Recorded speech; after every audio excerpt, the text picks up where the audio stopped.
하나님 말씀 요한복음 20장 19절로 23절 영상을 보고 봉독합니다. 이날 곧 안식 후 첫날 저녁에 제자들이 유대인들을 두려워하는 모인 곳의 문들을 닫았더니 예수께서 오사 가운데 서서 이르시되 너희에게 평강이 있을지어다. 이 말씀을 하시고 손과 옆구리를 보이시니 제자들이 주를 보고 기뻐하더라.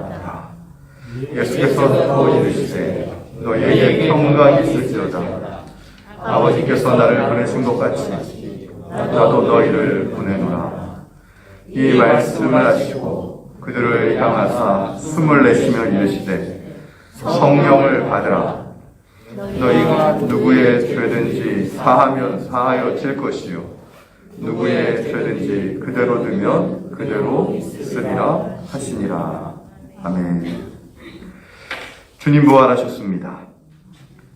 이것을 믿는 우리의 최종적이고 완전한 신앙의 고백이 바로 부활의 고백입니다. 초대교회 성도들은 바로 이 믿음의 고백을 하며 살아냈습니다. 그렇기 때문에 부활 이후 오순절 다락방의 사람들은 이 부활 신앙에 대한 고백으로 인해서 때로는 사회로부터 심한 핍박을 받았고 죽음의 위협까지 받아야 됐습니다. 그 가장 큰 이유는 정치적으로 영향력을 가지고 있었던 사두개인들 때문이었습니다. 항상 고난은요, 눈에 보이는 옆에 있는 사람들로 인해서 오는 것입니다. 그 당시 때 초대교회를 가장 심하게 핍박했던 집단들은 눈에 보이는 우리 같은 동포였던 사두개인들이었습니다. 사두개인들의 가장 큰 특징은 부활을 인정하지 않았습니다. 그리고 사두개인들은 그 당시에 종교와 정치가 일치가 된 유대 사회에서 그 정치 지도자들을 배출했던 그러한 집단들이 사두개파들이었습니다. 이들은 죽음 이후의 삶보다는 현실에 더 관심을 가졌습니다. 왜 그럴까요? 자기네들은 지금 현재 지도층이기 때문에 그렇습니다. 현재 권력을 가지고 있고, 현재 부를 가지고 있고, 자신들이 원하는 대로 삶을 이루어낼 수 있기 때문에 여러분, 사람이 돈이 생기고 권력이 생기고 힘이 생길수록요, 죽음 이후에 그런 삶보다는 현세의 삶에 더욱더 관심을 가질 수밖에 없는 겁니다. 그래서 사두개인들은 공식적으로 하나님을 믿는다고 하면서도 아니 자기네 집단에서 선언을 했어요. 우리는 부활을 인정하지 않는다. 우리는 부활을 믿지 않는다. 여러분, 부활을 믿지 않는 그러한 집단이 어느덧 유대교에서 가장 최고의 정치 종교의 집단에 올라갔다라고 하는 사실. 제 친구 목사님이, 동기 목사님이 있는데요. 저한테 그런 얘기를 해요. 어떤 목사님들 가운데 속에서는 일부지만 막 목회가 성공하고 막 커졌는데도 불구하고 막 돈 문제를 일으키고 각종 문제를 일으키는 걸 볼 때 그분들이 과연 천국을 믿기는 하는 걸까? 천국과 지옥이 있다는 걸 믿는다면은 어떻게 그렇게 담대할 수 있을까? 제 동기 목사님이 저한테 그런 얘기를 할 때 저도 그런 생각이 들어요. 아마 그분들도 처음에 초심으로 목회 시작할 땐 그러지 않았겠지. 근데 점점점 목회자들조차도요, 교회가 커지고 성도 수가 늘어나고 막 지위가 올라가고 자기가 이 땅 위에서 하고 싶은 것이 막 마음대로 되어질 수 있는 위치에 올라갈수록. 요즘 보니까요, 그 부산의 LCT 아파트 이야기가 나오던데요. 하룻밤을 그 LCT 묵는데요. 95만 원이라고 합니다. 보니까 뭐 의리의리해요. 지방에서 벌써 한 40억짜리 아파트가 나온다 그러니까. 화장실이 3개고 대리석에다가 막 뷰가 보이고 여러분 그런 집을 2채씩이나 가지면요. 천국 가고 싶을까요? 아마 이 땅에서 오래 하루에도 더 아마 살기를 바랄 겁니다. 마찬가지로 사두개인들도요, 죽음 이후의 삶보다 현실을 더 중요하게 여겼고, 현실에서 도덕과 윤리를 내세웠지만, 오히려 역설적으로 현실을 살아내기 위해 더 경쟁하고, 더 비교하며 살아가는 집단이 사두개파들이었습니다. 항상 최고가 되기 위해서 자신의 욕망과 욕심은 뒤로 숨기고, 겉으로는 도덕과 윤리를 주장하면서 사회의 통합과 질서를 이야기하지만 그 속에는 하나님을 경외함이 없었고, 종교를 이야기하지만 사실은 세속화된 그러한 종교 생활을 하고 있던 집단이 사두개파들이었는데, 이 사두개파들이 볼 때 초대교회인들은 자꾸 부활을 믿는 거예요. 왜냐하면 사두개파들이 볼 때는 초대교인들은 재력도 없고 힘도 없고 별 볼 일 없는 집단인데, 우리들의 말을 들어야 되는데, 우리가 여기에 종교 지도자들이고, 우리가 성전을 소유하고 있고, 우리가 성전 권력을 갖고 있고, 그러면은 우리 말을 들어야 되는데, 초대교회 집단들은 우리 말을 안 들어요. 사두개파들이 볼 때. 그들이 위협을 해도 안 통해요. 회유를 해도 안 통해요. 알고 봤더니만 자기들은 죽어도 천국 간다라는 거예요. 그러니까 이 사두개파들이 볼 때는 이 부활이라고 하는 것들은 초대교회 그 이단들이 어떤 미치광이적인 발상이다. 사회에 적응하지 못하는 사람들의 그러한 발상이다. 그렇게 생각을 하고 여겼던 겁니다. 두 번째로 바리새파들이 있었습니다. 이들은 부활까지는 인정했어요. 그러나 부활의 삶이 무엇인지는 몰랐습니다. 그저 자신들이 하루에 613개의 그 율법을, 그 613개가 넘죠, 율법은? 근데 다 지킬 수가 없으니까 자기들이 613개를 갖추려가지고 그거를 매일매일 지키는 것. 하루에 3번씩 기도하고 텃밭에 근처에 그런 채소의 그 11조까지도. 예를 들어서 여러분 농사 짓잖아요. 상추를 키우고 뭐 지으면 그거의 11조를요 꼭꼭 다 내는 거예요. 상추 11조, 고추 11조, 모든 품목의 11조를 다 하고 그렇게 낼 정도면 얼마나 사람들이 볼 때 이들이 믿음이 좋다고 여길까요? 자신들은 그런 것들을 통해서 종교의 거룩함을 추구한다고 생각을 했습니다. 그러나 그들의 자기 의로는, 자기 열심으로는 절대 예수님이 부활을 통해 우리에게 주셨던 영원한 생명에는 이룰 수가 없었습니다. 그들은 위선적인 그러한 신앙생활을 했지만 정작 문제는 자신들이 위선적이고 이중적이라는 사실을 깨닫지 못했다라는 데 있어요. 겉으로는 지식적으로는 부활을 믿고 부활해야 된다고 이야기하지만 정작 그들의 삶은 부활의 능력과 부활의 증인과는 거리가 먼 그런 부류였습니다. 초대교회의 세 번째 부류가 바로 초대교회 성도들이었습니다. 이들은 주님의 부활을 목격했고 오순절 다락방에서 성령의 체험을 했던 이들이었습니다. 이들의 특징은 세상의 염려와 근심, 이걸 넘어서고 박해와 위협도 두려워하지 않고 영원한 생명을 소유하고 죽음을 초월하는 그러한 삶을 살아냈던 사람들이었습니다. 이들에게는 두 가지가 없었습니다. 첫 번째는 죽음에 대한 두려움이 없었고, 두 번째는 내일에 대한 염려가 없었습니다. 이것이 가능한 이유가 언제냐면 바로 예수님의 부활 사건 이후였습니다. 부활하신 주님을 만나고 부활하신 주님으로부터 이들이 어떤 영향을 받았는지, 이들에게는 부활하신 주님을 만난 이후 두 가지가 사라졌는데, 첫 번째가 뭐라고요? 죽음에 대한 두려움이요. 두 번째가 내일에 대한 염려였습니다. 여러분, 다시 한번 묻습니다. 저와 여러분은 과연 죽음에 대한 두려움이 없습니까?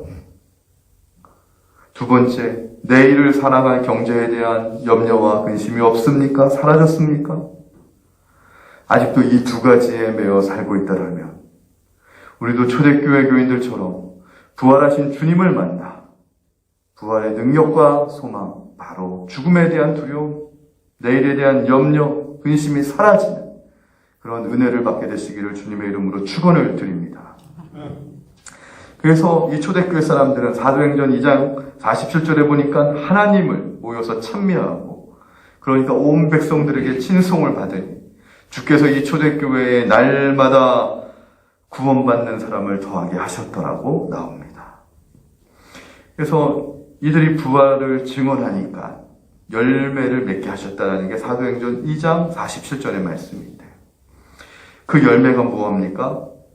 구원을 받는 사람을 날마다 더하게 하는데, 살아있는 자들의 모임, 살아있는 자들의 본분, 살아있는 자들의 능력이 그들의 모임을 통해서 나타났는데, 이것이 바로 부활의 열매였더라.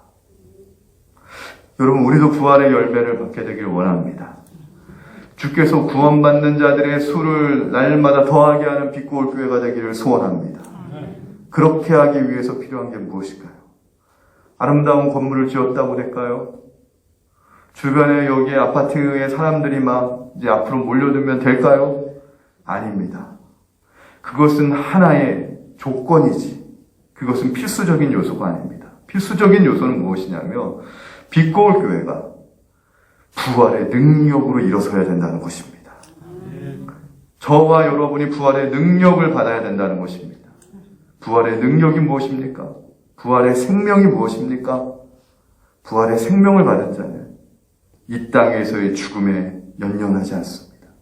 죽음에 대한 두려움을 이기고 내일에 대한 염려를 이기는 그 참된 부활에 대한 믿음, 부활의 생명을 우리 빛고울교회가 소유할 때, 여러분, 씨에 생명이 있으면 반드시 열매 맺게 하듯이, 생명이 있는 것들은 열매 맺게 하듯이, 그 열매가 바로 무엇이냐면 날마다 구원받는 자들의 수를 빛고울교회를 통해 하나님이 더하게 하시더라.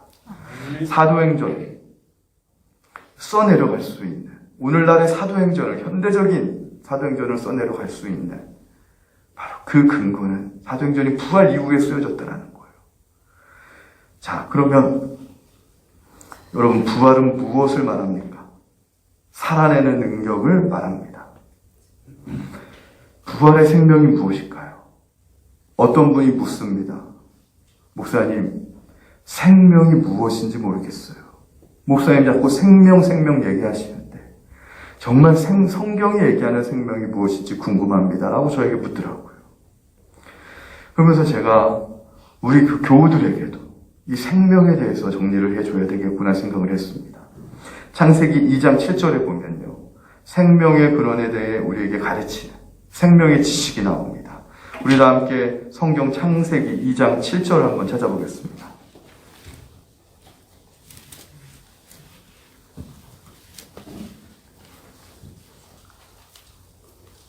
찾으셨죠? 다 함께 읽겠습니다. 여호와 하나님이 땅의 흙으로 사람을 지으시고 생기를 그 코에 불어넣으시니 사람이 생명이 되었더라. 자, 생명의 단수를 히브리어로 하이라고 합니다. 그리고 생명의 복수 명사가 하임입니다. 여기서 보면은 사람을 지으시고 생기를 그 코에 불어넣으셨다고 하는데, 이 생기라고 하는 단어가 나시마트 하임이라고 합니다. 하임이 생명이라고 하는 복수형인데, 앞에 나시마트 하임은 생명의 숨이라고 번역할 수 있습니다. 그리고 생기를 불어넣었더니 사람이 뭐가 됐다 그래요? 생명이 되었다고 합니다. 하나님의 생기를 받은 사람이 생명입니다. 그래서 이 생명이라고 하는 말을 히브리어로 네페시 하야라고 합니다. 그래서 하야는, 히브리어는 형용사가 뒤에 붙어요. 그래서 생명의 형용사적인 표현으로 살아있는 이라는 표현입니다. 하야가 살아있는. 그러면 네페시가 뭐냐? 성경에 보면은 창세기 1장에 20절에 보면 하나님께서 생물들을 번성하게 하시니라. 생물이 나오죠. 21절에 보면은 또 모든 생물들이라고 나옵니다. 그리고 24절에 보면은 하나님이 이르시되 땅은 생물을 그 종류대로 내되 생물이 나옵니다. 그리고 30절에 보면은 여기서도 모든 생명이 있어. 내가 모든 풀을 먹는 것 주시니 그대로 되니라. 모든 짐승과 하늘의 모든 새와 생명이 나오는데 여기서도 원어로 보면 여기서 나오는 하나님이 지으신 모든 생명이 있는 것들을 생물이라고 지칭합니다. 자, 그러면 생물인데 하나님께서 사람을 지으시고는 뭐라고 구별하냐면 생물이라고 하지 않고 살아있는 생물이라고 합니다. 여기에 놀라운 차이가 있어요. 여러분, 생물은 뭡니까? 생명이 있는 거예요. 생명이 있는 존재가 생물인데 생명이 있는 존재에 왜 하나님은 특별히 인간에게는 지으시고 살아있는이라고 하는 네페시로만 끝나는 것이 아니라 네페시 하야, 살아있는이라고 하는 이 형용사를 왜 붙이셨을까요? 여러분, 지금 이해가 되십니까? 저희 집도 유기견을 키워요, 개를. 개를 네페시 하야라고 하지 않고 그냥 네페시라고만 합니다. 생물이라고만 합니다. 근데 하나님이 우리는 네페시 하야, 살아있는 생물이라고 합니다. 2장 7절에서 원어로 할 때 처음에 사람은요, 아담이라고 합니다. 아담은 뭔 줄 아세요? 하나님의 생기가 들어오지 않는 상태의 인간을 아담이라고 해요. 자, 다시 쉽게 설명해 드리면요. 하나님이 사람을 뭘로 지으셨죠? 흙으로 지으셨습니다. 흙으로 지었어요. 흙으로 지어진 인간은 겉은 멀쩡히 사람처럼 보여요.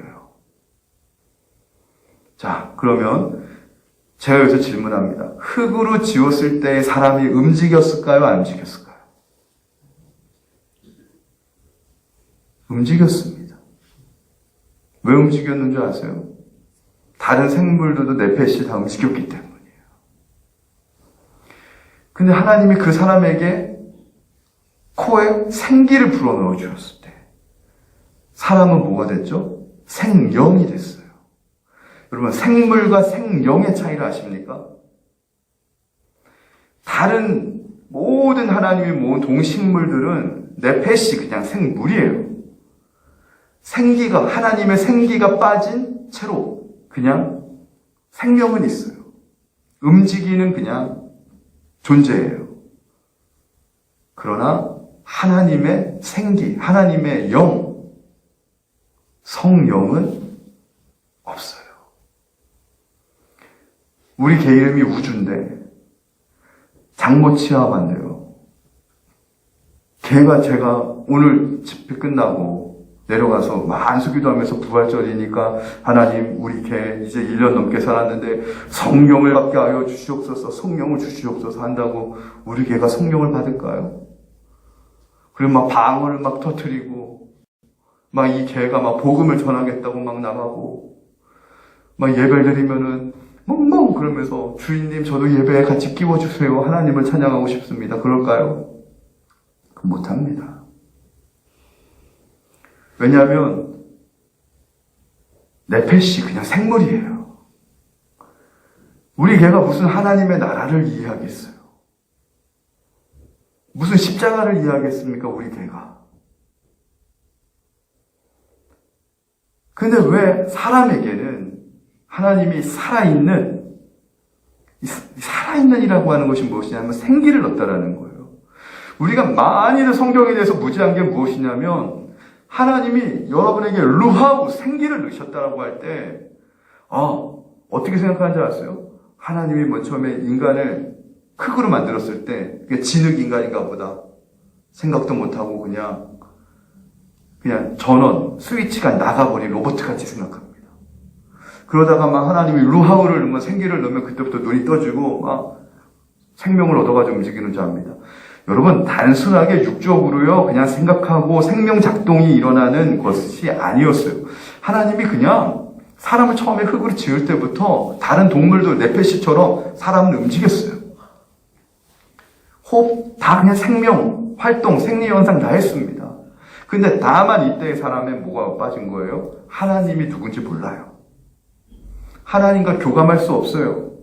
하나님의 뜻을 이룰 수 없어요. 왜냐하면 그것은 성경을 통해서만 가능하니까. 그래서 성령을 집어넣은 거를 하임, 살아있는 이란 표현하는 거예요. 그럼 자, 여러분 생명 받으시기 바랍니다라고 할 때 생명이 뭐예요? 의학적으로 죽어가는 사람을 살리는 그런 생명이 아니라 영적으로 죽어 있는데 영적인 생명을 받으라는 겁니다. 할렐루야. 사람에게는요, 다른 동식물과 다른 하나님의 영적인 생명이 들어온 거예요. 그게 루하우 성령을 통해서. 그러면서 사람이 하나님을 알게 됐다라는 거예요. 이 하나님을 알게 됐다라는 거, 이게 바로 생명의 본질입니다. 그러면서 저에게 어떤 얘기할 때 그래요. 목회하면서 받은 복이 가장 큰 복이 무엇이냐? 여러분, 목회하면서 받는 큰 복이 뭔 줄 아세요? 제가 하나님을 알게 된 것이었어요. 목회하면서 하나님을 더 깊이 알게 되는 거예요. 하나님을 아는 것이 복이었습니다. 제가 목회하면서 하나님을 알지 못했으면 어떤 인생을 살았을까 생각하면 상상이 안 갑니다. 하나님을 알게 되니까 세상을 보는 눈이 다르게 뜨이게 되고, 하나님을 보게 되니까 인생을 보는 눈이 다르게 뜨이게 되고, 하나님을 알게 되는 것이 내 인생 최고의 복이었더라. 이게 뭐예요? 하늘의 생명을 받았다. 이게 성령을 받았다. 이게 하나님의 생기가 들어왔다. 다 같은 말입니다. 그래서 사람의 생명은요, 하나님의 숨으로 채워지는 거예요. 그래서 시편 150편 6절에 보면 우리가 잘 알잖아요. 시편 150편 뭐죠? 호흡이 있는 자마다 여호와를 찬양할지어다 라고 할 때 이 호흡이 뭐예요? 이 호흡이 루하. 하나님이 창세기 2장 7절에서 진흙이었던, 먼지였던 아담에게, 이 아담도 살아있었습니다. 근데 하나님을 모르는 영적인 생명이 없었을 뿐이지 호흡을 주신 거예요. 이 호흡. 그러니까 이 호흡이 뭐냐면 의학적으로 산소 호흡기라는 그 호흡이 아니에요. 하나님을 아는 호흡이에요. 영생을 살아갈 수 있는 호흡이에요. 그래서 성경은 하나님의 자녀를 호흡 있는 자라고 얘기하는 거예요. 우리가 개도 숨 쉬잖아요. 고양이도 숨 쉬잖아요. 그런 호흡이 아니에요. 하나님을 아는 그런 생명의 지식으로 오는 호흡이에요. 그래서 기도가 호흡이라는 거예요. 쉬지 말고 기도하라는 거예요. 찬양이 호흡이라는 거예요. 찬송이 호흡이라는 거예요. 왜요? 그게 하나님을 아는 생명이기 때문에. 이 하나님을 아는 생명이 들어오면 어떻게 돼요? 내일에 대한 염려가 사라지는 거예요. 죽음에 대한 두려움이 사라지는 거예요. 그래서 다윗이 고백하잖아요. 천만인이 나를 둘러 애워싸 진치고 나를 죽이려고 해도 내가 두려워하지 않는 까닭은 다윗도 하나님으로부터 생명의 호흡을 받은 거예요. 성령의 호흡이 들어온 거예요. 어떤 분이 막 그래요. 갔는데 중앙교회 나경일 목사님 암 진단 받았어요. 3기 진단 받았어요. 보통의 사람 같으면 막 두려웠구만 인생 끝난다고 생각하는데 그때 다시 하나님 앞에 고백을 하는 거예요. 히스기야처럼 하나님 나에게 다시 기회를 준다면은 내가 주님을 위해 열심히 충성하고 목회하겠습니다. 밤새도록 기도하고 회개하고 병원에서 연세대 세브란스 병원이었는데 그리고 나서는 금식 기도하고 일주일째 본인이 간증하시더라고요. 그냥 핏덩어리 같은 이게 막 쏟아지고 나가지고 갔는데 암이 깨끗하게 암이 없어지고 주한교회 2만 명이 넘는 큰 교회를 하시고 은퇴하셨잖아요. 여러분, 물고기나 동물이나 식물은 네페시 생물이긴 하지만 생명이 아닙니다. 생물은 살아있지만 하나님의 생명에 숨은 없습니다. 그래서 생물이 영생한다는 말은 없어요. 하나님 나라에서 함께 왕노릇한다는 말은 없어요. 오늘 주님의 부활은 네페시로 살아가는 인생들에게 네페시 하야, 그냥 생물이 아니라 너희들이 하나님의 생명의 숨으로, 하나님의 생명으로, 하나님의 호흡으로 영생을 내게 주리라. 이게 오늘 우리에게 주시는 부활인 줄로 믿으시기 바랍니다. 그 다음에 하나님의 생명을 받은 자 두 번째 특징은요, 하나님과 관계를 맺는다라는 거예요. 그래서 창세기 2장 7절은 창세기 1장 27절, 하나님이 자기 형상 곧 하나님의 형상대로 사람을 창조하시되 남자와 여자를 창조하시고, 구체적인 설명이 오늘 우리가 읽은 창세기 2장 7절, 여호와 하나님이 땅의 흙으로 사람을 지으시고 생기를 그 코에 불어 넣으시니 사람이 생명이 되었더라는 뜻입니다. 즉 뭡니까? 하나님의 호흡을 받았더니 이제 하나님과 관계를 맺게 하신다는 거예요. 여러분, 하나님이 다른 네페시, 하나님이 만든 말씀으로 지으셨죠. 생물들도 물고기랑 모든 땅에, 그 다음에 동물들, 하늘을 나는 새들, 이들과 하나님이 관계를 맺진 않으셨어요. 뭐 새들을 보고 나를 아버지라 부르라, 그러지 않으셨어요. 그거 아셔야 돼요. 요즘 뭐 동물들 키우면서 동물 인권 좋습니다. 아무리 인권 좋아도요, 동물에 대한 뭐 인권을 막, 좋아요. 저도 그래요. 동물들 보면 제 자식 같아요. 어떤 분은 진짜 착각하더라고요. 제가 전에 있던 부목사로 섬겼던 교회 담임 목사님이 그 앞에 지나가는데요, 개를 안고 이렇게 막 지나가는데, 어우, 이놈, 보니까는 뭐 씩씩하네, 막 그렇게 얘기했더니 그 지나가는 그 분이 그래요. 저희 교회 그 담임 목사님한테 있는 부목사인데, 아니, 왜 우리 애한테 이놈 저놈 하는 거예요? 막 그러면서. 뭐 그걸 지나가더래요. 걔한테, 그놈 아주 씩씩하다 그랬더니 왜 우리 애한테 이놈 저놈 하냐고. 목사님한테 뭐라 그러고 간다라는 거예요. 저도 그래요. 농담처럼 우리 개 있는데 넷째라고. 여러분, 개가 넷째같이 그렇게 우리가 아무리 여겨줘도 개는 개일 뿐입니다. 하나님의 뜻으로 잘 그냥 다스리고 관리하고 그렇게 가는 것이지. 여러분, 하나님과 무슨 인격적인 관계가 있겠어요? 하나님이 인격적인 관계를 가진 것은 하나님의 생기를 받은 생명이 된 인간밖에 없다. 그래서 우리를 자녀로 삼으신다는 거 아니에요. 하나님은 우리 아버지가 되신다는 거 아니에요. 그리고 또 하나님은 우리에게 생명이 들어가니까 산 자와 관계를 맺지 죽은 자와는 관계를 맺지 않아요.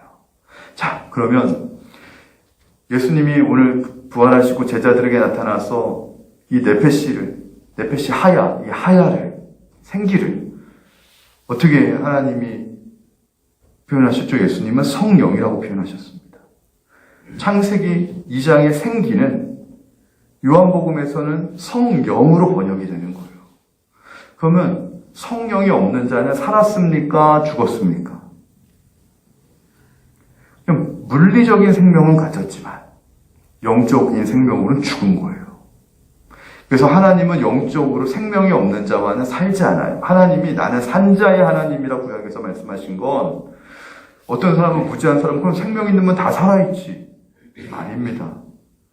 이 생기, 루아, 그리고 성령, 이거를 받은 자, 하나님의 호흡을 받은 자를 지칭하는 게 산자의 하나님이지. 성령도 없고 생기도 못 받아서 하나님을 알지도 못하고 무지하고, 이런 사람과 하나님 관계를 맺을 수 없어요. 영적으로. 에이, 하나님 사랑의 하나님인데 다 관계 맺죠? 아닙니다. 왜냐하면 여러분, 죽은 자와 어떻게 관계를 맺고 삽니까? 우리가 결혼할 때도 산 사람과 결혼하지 죽은 사람과 결혼할 수 없잖아요. 그런 겁니다. 그리고 세 번째, 하나님께서 생기를 주시면서, 원래 사람은 선악과를 따먹고 죽을 수밖에 없는 존재였는데 죽음의 자리에서 생명의 자리로 옮기셨다라는 것입니다.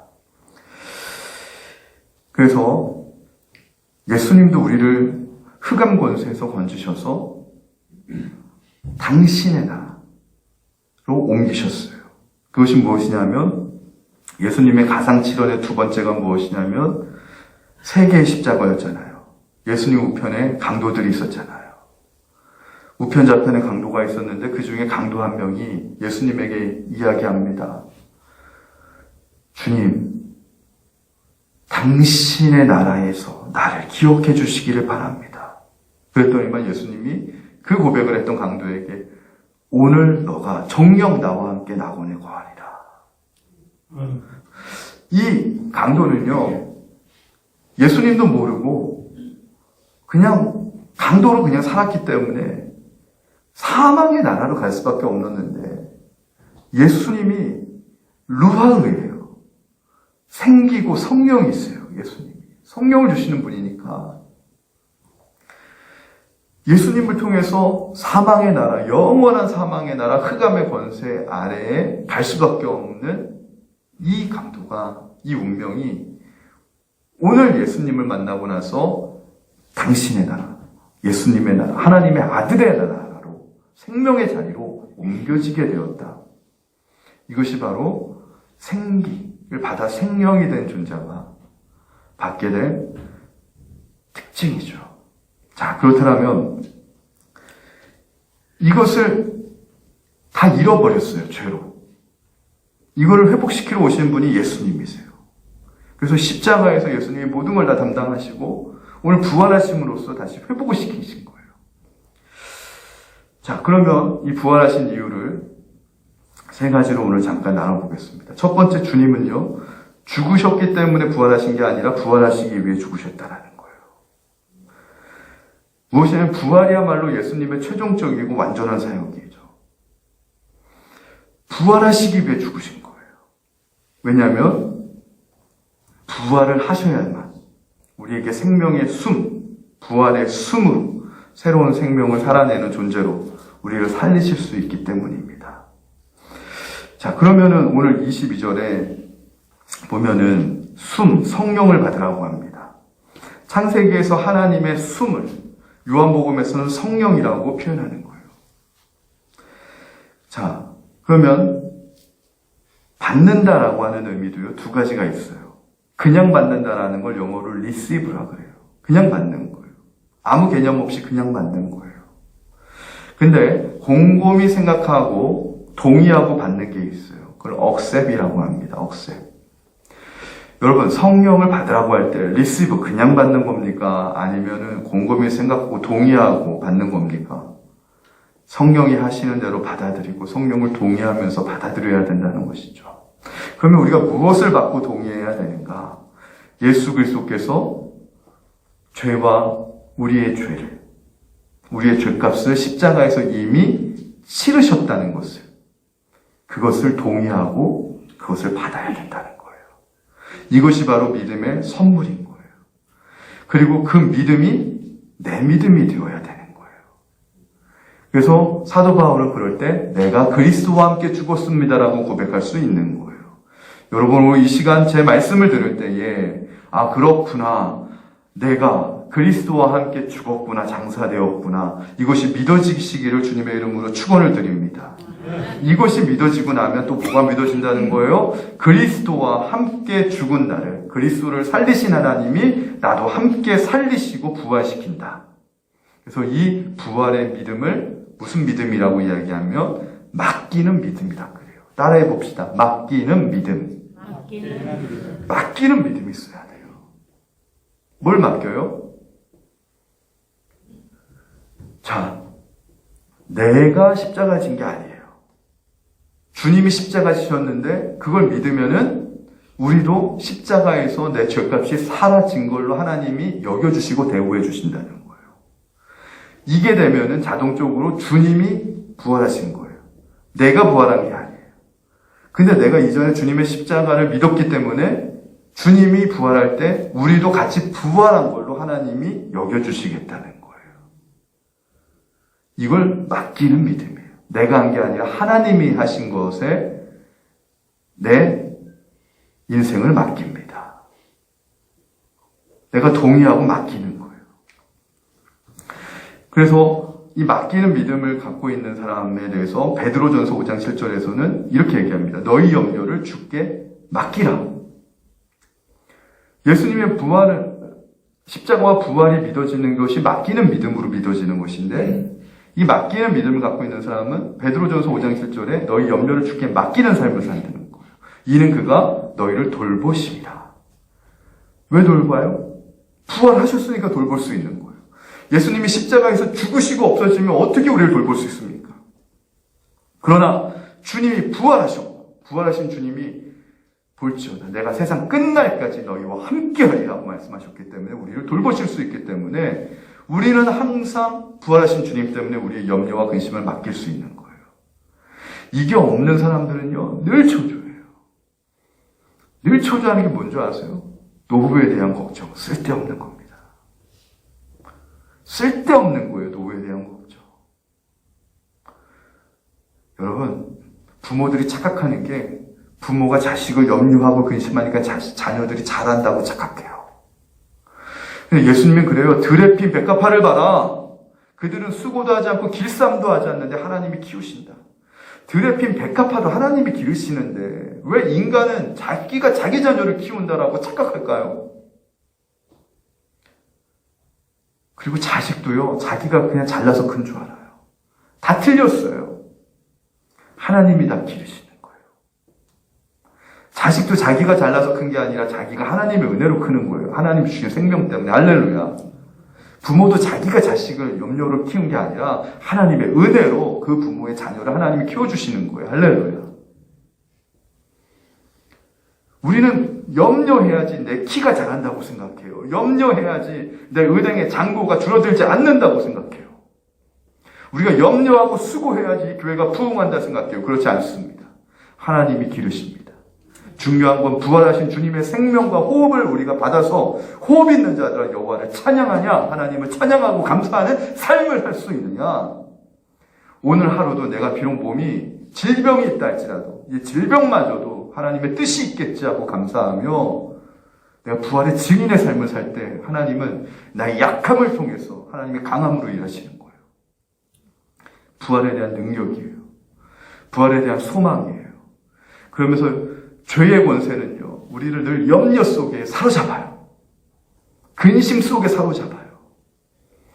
그 염려하고 근심하는 시간에 하나님을 더 찬양하고 하나님께 더 감사하고 그걸 가지고 더욱더 하나님을 부활을 증언하는 증인의 삶을 산다면 천국에서의 우리의 상급이 더 많이 쌓여갈 텐데 이 땅에서 하나님이 우리를 통해 더 선한 영향력을 이루실 텐데 그런 생각이 드는 것이죠.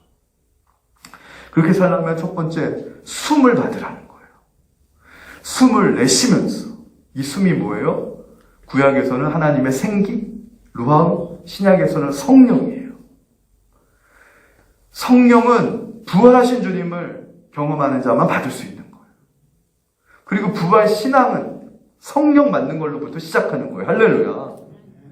부활 신앙이 뭐 딴 거 아닙니다. 십자가 부활하셨습니다. 오늘 이러고 부활절 끝나면 안 돼요, 여러분.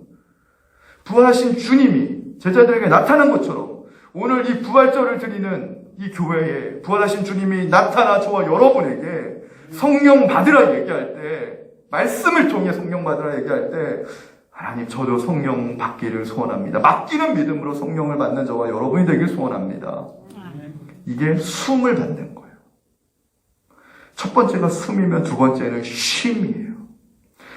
성령을, 하나님의 숨을, 예수님의 부활하신 주님의 숨을 받는 자는 쉼이 생겨요.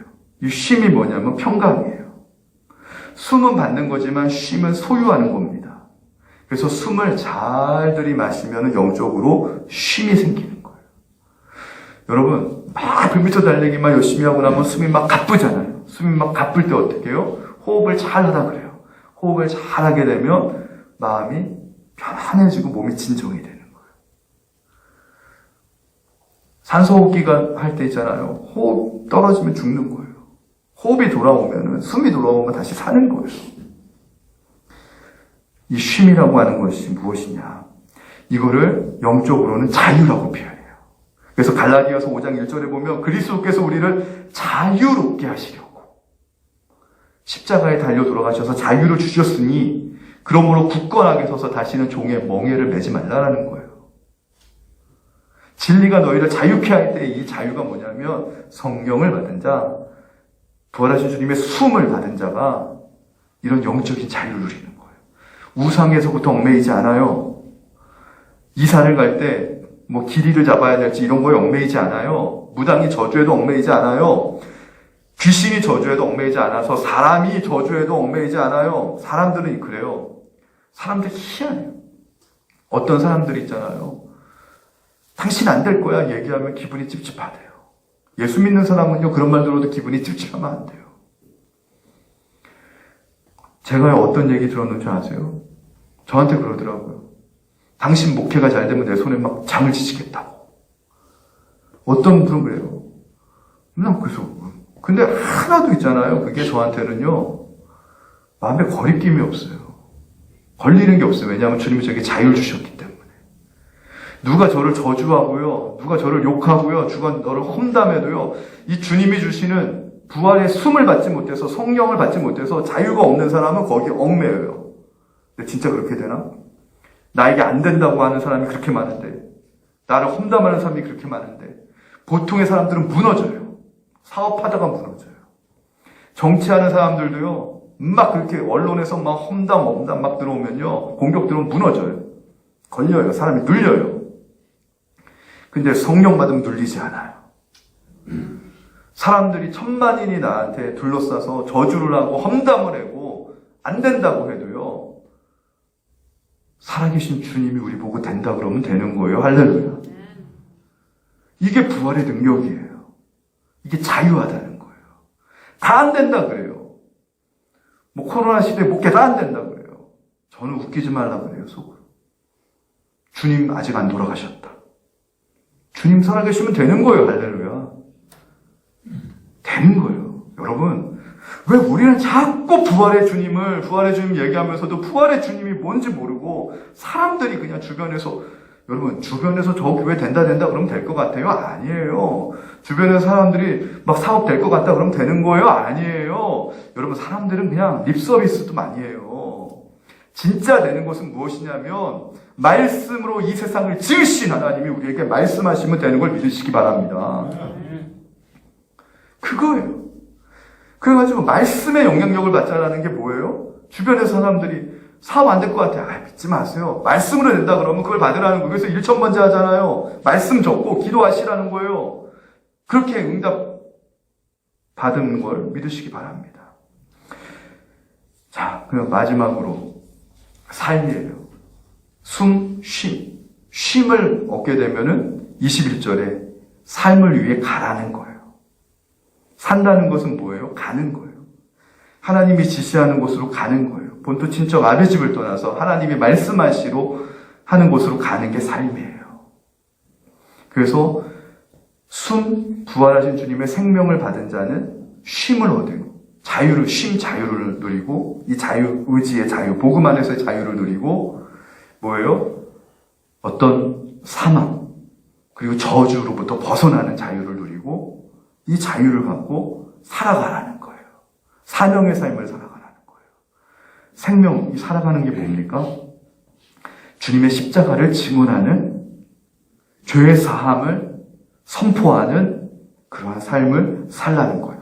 너희가 누구의 죄든지 사하면 사여질 것이요, 누구의 죄든지 그대로 두면 있으리라. 이거를 가서 말하라는 거예요. 죄사함과 죄의 용서와 죄의 긍휼을 평생 동안 이야기하는 삶을 살라는 거예요. 우리가요, 이제 복음을 알게 되면요, 죽을 때까지요, 예수님에 대해서, 하나님 나라에 대해서, 이 복음의 비밀에 대해서 증언하고 얘기하지 않으면요, 우리의 삶은 반드시 공고해져요. 공허해지면은요, 뭘로 채우는 줄 아세요? 성도 방황하게 돼요. 마귀 한 마리 쫓아냈는데 있잖아요. 말씀으로 안 채우면요, 일곱 마리 들어온 건 똑같아요. 하나님을 한번 경험한 사람은요, 끝날 때까지 부활의 증인으로 살지 않으면요, 일곱 마리 들어와요. 더 해요. 더 교회에 대해서 저주하고요, 더 복음에 대해서 부정적으로 가고요, 더 해요. 일곱 마리 들어와서 그래요.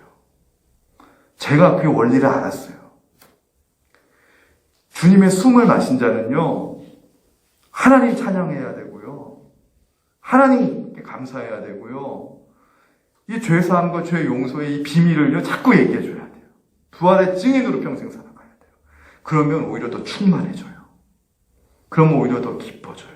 이 부활의 소망으로 승리하는 저와 여러분이 되기를 주님의 이름으로 축원합니다. 우리 말씀을 생각하면서 찬양집 253번 찬양하겠습니다. 우리 박수 치면서 우리 1절만 찬양하도록 하겠습니다.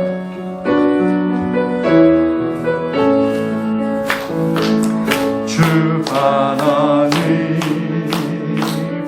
독생자 예수 날 위하여 오시었네. 내 모든 죄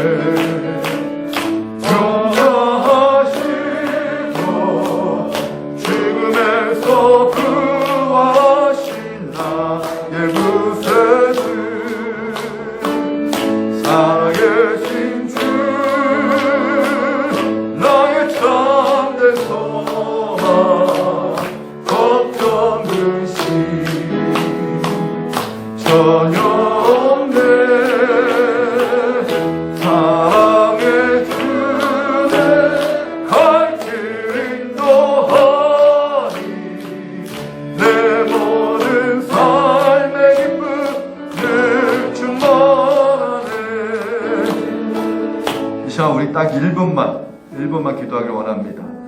하나님, 살아있는 생명이 뭔지를 알았습니다.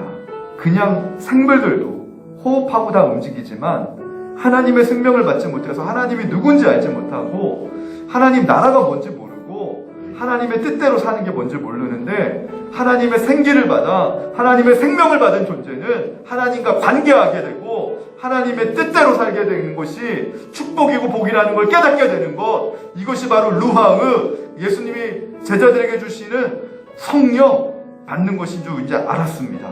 하나님 아버지, 우리가 성령 받은 사람이 우리가 사명의 삶을 살지 못하면 일곱마귀 들어온 것처럼 더 공고해지게 되고 더 탐욕스러워지게 되고 더 악해지고 더 곤고해지니까 세상의 모든 필요한 것들로 우리의 영혼을 채우다가 우리가 점점 더 강팍해지고 메말라지는데, 하나님 이제 이 부활절 이후에 우리의 삶이 부활의 증인의 삶으로 바뀌게 하여 주시옵소서.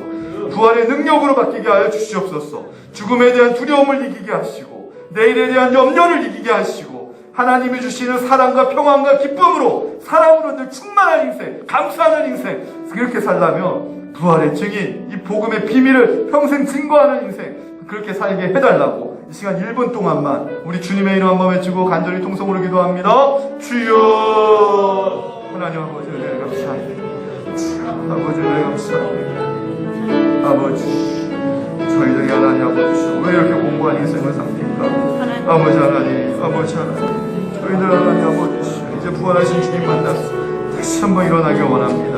다시 한번 회복되길 원합니다.